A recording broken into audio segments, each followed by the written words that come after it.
Vamos a estar estudiando este libro, ¿cierto? El libro de Eclesiastés. Salmos, Proverbios, Eclesiastés, ahí se encuentra.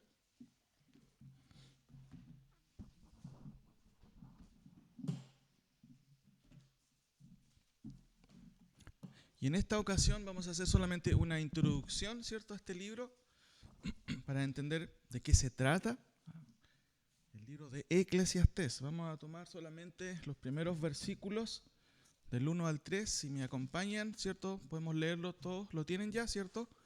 A la cuenta de 3 leamos los primeros 3 versículos. 1, 2 y 3. Palabras del predicador, hijo de David, rey en Jerusalén.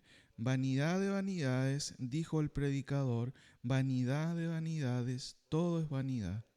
¿Qué provecho tiene el hombre de todo su trabajo con que se afana debajo del sol? Hasta ahí nomás.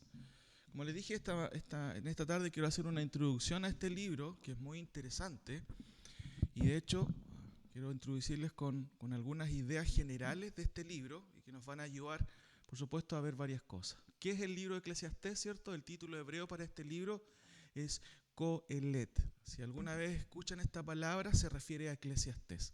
Coelet básicamente significa, ¿cierto?, el que reúne y habla a la congregación. De allí que algunos le llaman también eclesiástico o predicador. Y esa es la palabra hebrea para describir a alguien que predica, a alguien que expone, a alguien que reúne al pueblo para hablarle.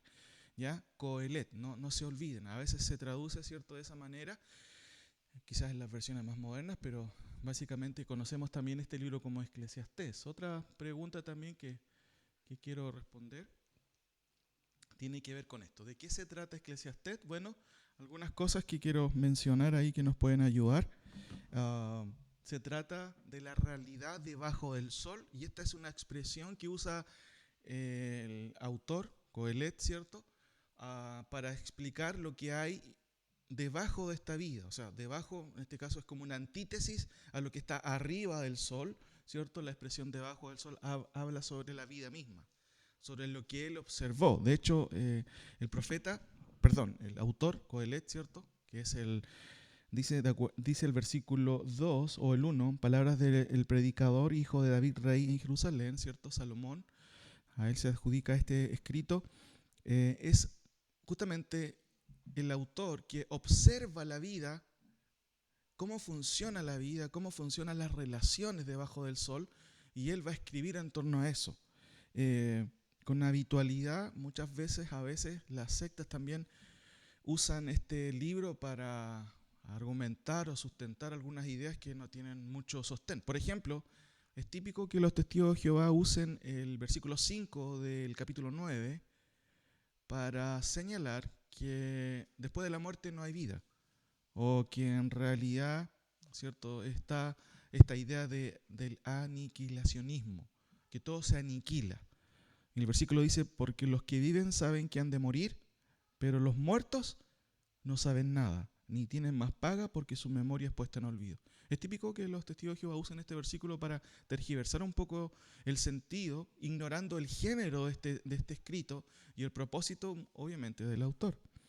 Antes de mencionar algunas características, como ustedes ven ahí, el libro de Eclesiastés menciona a lo menos 40 veces a Dios, pero no lo menciona bajo el concepto propio del Dios del pacto.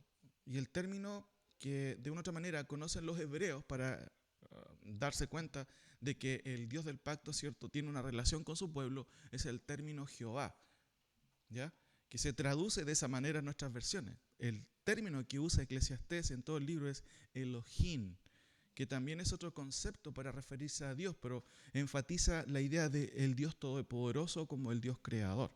Por eso que ahí vienen de repente algunas ciertas especulaciones sobre el libro, que a lo mejor no fue dirigido a lo mejor a personas que tenían una relación de pacto con Dios, pero obviamente la idea y la intención del autor es poder advertir a los oyentes de que arriba, ¿cierto?, o debajo de la vida, debajo del sol, sí existe Dios. Y lo más importante es tomarlo en cuenta. De hecho, eso es una de las cosas que vamos a ver, qué es lo que el autor quiere decir. ¿De qué se trata entonces el autor, o en este caso este libro? Bueno, básicamente lo que hace el autor es tratar de describir en qué consiste la vida. Es como el filósofo mirando la vida y escribiendo. Y él ocupa esta expresión debajo del sol y la realidad que hay debajo del sol. Y eso se refiere justamente a la vida de los hombres, a las relaciones interpersonales, a cómo él observó cómo se conduce el rico, cómo se conduce el pobre, cómo se conducen las sociedades, cuáles son las cosas paradójicas de esta vida, de todo lo que ocurre justamente debajo del sol. Otra cosa importante también es la vanidad de este mundo y su frivolidad. De eso es lo que va a hablar el autor, de la vanidad de este mundo y la frivolidad justamente también de este mundo. También la importancia de tomar en cuenta a Dios, y eso va a ser el hilo rojo en cierto sentido del estudio, también de las circunstancias de la vida y sus sufrimientos. Al parecer, algunos autores también han dicho que Eclesiastés es bastante pesimista. Es como que, chuta, parece que si leemos este libro nos vamos a entristecer más. No deberíamos leer otro libro, pero no es la idea del autor. ¿Por qué? Porque el autor trata de explicarnos qué ocurre debajo del sol en esta vida cuando no se toma en cuenta justamente a Dios. También la decisión más sabia que el hombre puede hacer, eso es lo que trata de comunicar, y él va a responder a eso también, o dando algunas pistas, cuál será la mejor decisión que debe tomar el hombre, y nosotros, por supuesto, eso lo va a tratar de explicar también este autor. También Eclesiastés se trata de lo siguiente. Ustedes pueden ver ahí, es una dosis recargada de la realidad, es como un balde de agua fría necesario. Generalmente a veces nosotros andamos en las nubes o en un mundo, ¿cierto?, idílico, y no aterrizamos a las cosas hasta que la vida misma nos pega porrazos o nos hace madurar a la fuerza muchas veces. Y generalmente, muchas veces, en la edad que viven ustedes, no siempre las cosas se pueden observar tal y cual como son. Por eso Eclesiastés también en cierto sentido es un balde de agua fría para mostrarnos cómo es el hombre de verdad. El hombre no es bueno, el hombre es un ser egoísta, alejado de Dios, ¿cierto? Hay sufrimiento, el hombre mismo hace sufrir al hombre, ¿cierto? En pro justamente de sus propios deseos y malos deseos en cierto sentido. Por eso que también Eclesiastés en cierto sentido es una dosis recargada de la realidad. En un mundo en donde todos quieren vivir, ¿cierto? Bajo la ilusión, ¿cierto?, de la felicidad, encerrados en cualquier cosa, siguiendo cualquier vanidad, valga la redundancia, pero no viendo las cosas como son. También Eclesiastés es una cuota de angustia necesaria para mirar arriba del sol. En el día de hoy hay gente que, y esto es lo que vamos a hablar también ahora, no le encuentra sentido a la vida. Y tristemente cuando las personas no le encuentran sentido a la vida, no tienen ni una razón para vivir. Y Eclesiastés en cierto sentido también nos ayuda a ver o nos ofrece una cuota necesaria de angustia para alzar nuestra mirada hacia arriba del sol. Obviamente esta es una metáfora para decirnos que debemos mirar no solamente en nuestro entorno, sino mirar a Dios. También es una teología práctica, ¿cierto? Una muestra del sinsentido del éxito. También eso es importante. El autor trata de demostrar que el éxito en realidad es vacío, es vanidad. Incluso porque, de hecho, la tesis de él, vamos a ver ahora, dice todo es vanidad, todo es vanidad. Y aún el éxito que tú puedas tener no tiene mucho sentido. Obviamente él siempre tiene en mente la idea de no tiene sentido si ignoras a Dios. También, ¿cierto? Eclesiastés es una teología práctica para caminar en la vida. Hay buenos consejos que da el autor, aunque su propósito, en primer lugar, se puede ver en el versículo que ya vimos, ¿cierto? Y que vamos a ver ahora solamente como una introducción en el versículo 2. Vanidad de vanidades, dijo el predicador. Vanidad de vanidades, todo es vanidad. Ahora también, este libro trata, o es un llamado desde la experiencia a tomar en serio a Dios, ¿cierto? No desde la teología, sino de la experiencia, de cómo Eclesiastés, ¿cierto? Salomón vivió esta vida, cómo observó las cosas, y él dice, ¿saben qué? Vengo de vuelta, no es por aquí el camino. Es una forma de advertirnos. Esto pasa muchas veces con nuestros padres, con sus padres. Ustedes están comenzando la vida, pero los padres ya vienen de vuelta. Pero tristemente a veces nosotros no somos tan obedientes para obedecer a veces los consejos de nuestros padres hasta que nosotros mismos metemos la pata en el barro. La idea del autor, obviamente de Eclesiastés, es decirnos, yo vengo de vuelta, y esto es lo que vi, y esto es lo que observé. No cometan los mismos errores o no vayan por el mismo camino. Esa es más o menos la idea. En resumen, lo que es el libro de Eclesiastés también es como un hombre, y el hombre más sabio que ha habido en la tierra. De hecho, Salomón fue el hombre más sabio, el más rico, el que disfrutó de todos los placeres de la vida, el que logró casi todas sus metas, ¿cierto? Nos comenta aquí que, de hecho, uno se puede equivocar en la vida. Y la idea de él, más o menos, es evitarnos, ¿cierto?, la pérdida de tiempo, las lágrimas, ¿cierto?, las frustraciones y el desengaño, mirando por sobre lo que hay, ¿cierto?, arriba del sol. En este caso es una idea que tiene que ver con mirar a Dios, considerar a Dios. Ahora, ¿cuál es la tesis del autor? Y está en el versículo 2, ahí está, palabras del predicador Coelet, ¿cierto?, y hijo de David, rey de Jerusalén. Vanidad de vanidades, dijo el predicador, vanidad de vanidades, todo es vanidad. Esa es la tesis del autor. Ustedes cuando leen un libro siempre hay una tesis, ¿cierto? El autor defiende una tesis dependiendo de qué libro se va a leer, y el autor de Eclesiastés, en este caso Salomón, nos presenta esta tesis. Y por eso que algunos autores dicen que Eclesiastés es un poquito pesimista. Sin embargo, cuando terminemos este estudio, chicos, no nos vamos a dar cuenta que no es pesimista, es realista. En el día de hoy, ¿cierto? Hay un sinsentido continuo. La gente ya no tiene sentido en la realidad de las cosas. Leí un libro hace un tiempo atrás que hablaba sobre la infinidad, ¿cierto?, de alternativas que tienen muchas veces en el día de hoy las personas que no están de acuerdo, que no se sienten bien con su género, entre comillas, género, para poder optar por un género fluido, un género, no sé, ya quedan atrás las etiquetas de ser, no sé, heterosexual o homosexual. Ahora hay una infinidad de alternativas para las personas que no se sienten, ¿cierto?, mujer o hombre. Y eso habla del sinsentido que hay en esta vida. Obviamente al ignorar a Dios. Ahora, vuelvo a repetir, palabras del predicador, hijo de David, rey de Jerusalén, ¿cierto? O rey en Jerusalén. Vanidad de vanidades, todo es vanidad. Ahora es importante entender el concepto de vanidad. La palabra vanidad la podemos entender mal, pero básicamente viene de una palabrita hebrea que quiere decir aliento. Y cuando tú respiras, ¿cierto? O haces un aliento, listo, se acabó. Esa es la idea. Un aliento es efímero, no dura nada, ¿cierto? Es algo pasajero. Y ahí viene el concepto de vanidad, que incluye la idea de que es algo vacío, es algo transitorio, es algo que no provoca, ¿cierto?, mayor relevancia. En otras palabras, el autor dice, miren, todo es vacío, todo es pasajero, no dura, no tiene trascendencia, ¿cierto? Vanidad de vanidades, todo es intrascendente. Y de hecho, saben, chiquillos, que de una u otra manera, el autor de una u otra manera nos enseña la verdadera filosofía de la vida. En el día de hoy, ¿cierto?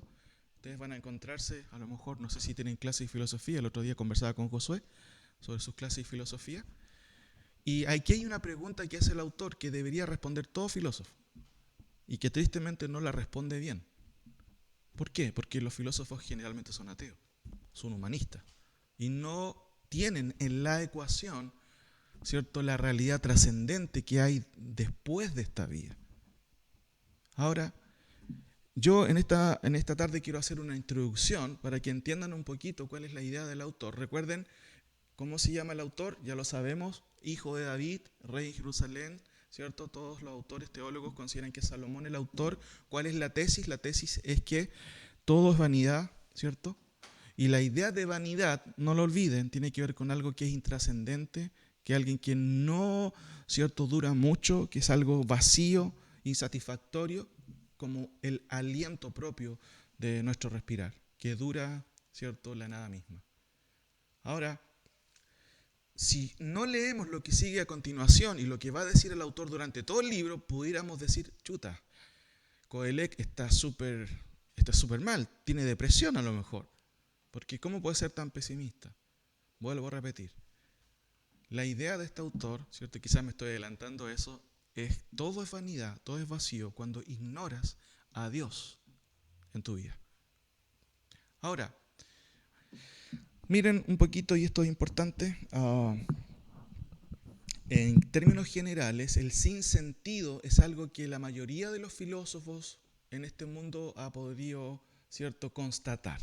Déjenme mostrarle algunas citas de algunos autores aquí. Este fue William Shakespeare, ¿cierto? Un autor bastante conocido. Él escribió lo siguiente. Dijo: la vida es como un cuento relatado por un idiota, un cuento lleno de palabrería y frenesí, que no tiene ningún sentido. Ahora, otro autor dice algo parecido en diferentes épocas, este autor del siglo XVIII, ¿cierto? Hay que darle un sentido a la vida por el hecho mismo de que carece de sentido. Hay otro autor que también dice algo parecido. El hecho de que la vida no tenga ningún sentido es una razón para vivir. Bueno, la única en realidad. Émile Cioran, un autor también ahí, un pensador. Estas personas no son para nada creyentes, son personas seculares, humanistas, y la mayoría de ellos llega a esta conclusión, que la mayoría de estos son personas que también obviamente filosofan de la vida, empiezan a elucubrar ideas, bueno, ¿para qué existimos? ¿Cuál es la idea de esto? ¿Qué saco yo con, no sé, con estresarme tanto en lo que hago? En realidad la vida no tiene sentido. Me llama la atención la siguiente cita de este autor, Peter Ustinov. Dice lo siguiente: nadie sabe el sentido de la vida. De cualquier modo, tiene poco sentido ser el hombre más rico del cementerio. Wow, tremenda cita. En el día de hoy, mucha gente soberbia piensa que lo tiene todo porque tiene dinero. Pero ¿qué tiene ser, o cuál es la idea de ser el hombre más rico en el cementerio? Todo termina ahí. ¿Por qué? Porque todos los muertos son iguales. Ahora, esto también nos recuerda la conversación de Alejandro Magno con un filósofo griego que se llamaba, ¿cierto?, Diógenes. Alejandro Magno era un gran estratega militar, ¿cierto?, romano.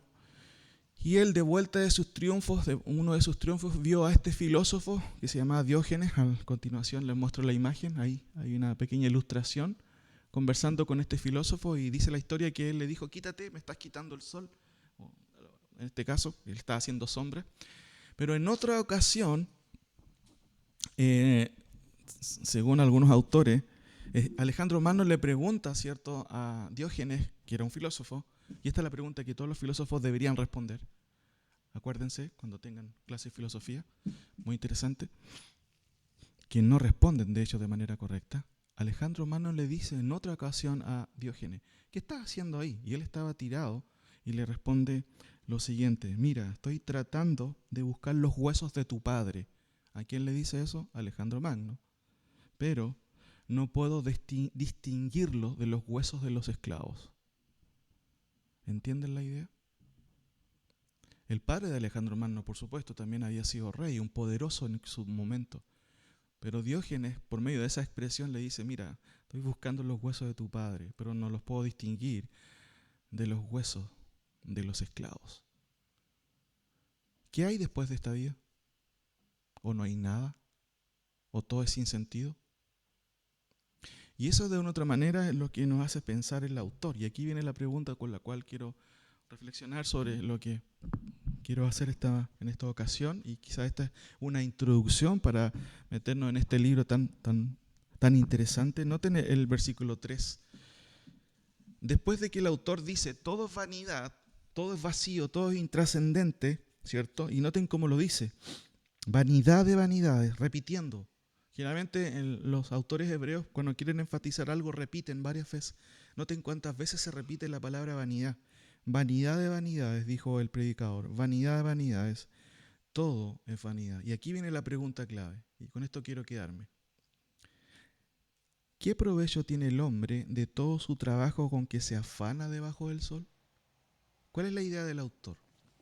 Si todo es vanidad, si todo es vacío, si todo, ¿cierto?, es intrascendente, si no va a quedar memoria de lo que tú vas a hacer, bueno, ¿qué sacas con esforzarte tanto en lo que haces?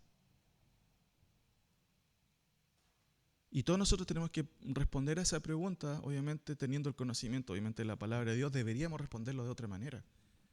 Y generalmente ahí donde topan la mayoría de los humanistas, de los filósofos, profesores, cualquiera que sean, porque no saben más que especular sobre lo que hay después de la vida. Ahora, esta pregunta, chiquillos, es muy parecida a la que hizo Cristo en el Evangelio de Mateo, capítulo 16, versículo 26, búsquenlo. Es similar, es casi la misma pregunta. De eso se trata entonces. ¿Qué provecho tiene el hombre de todo su trabajo con que se afana debajo del sol? Mateo 16, versículo 26. Noten que la pregunta es casi similar.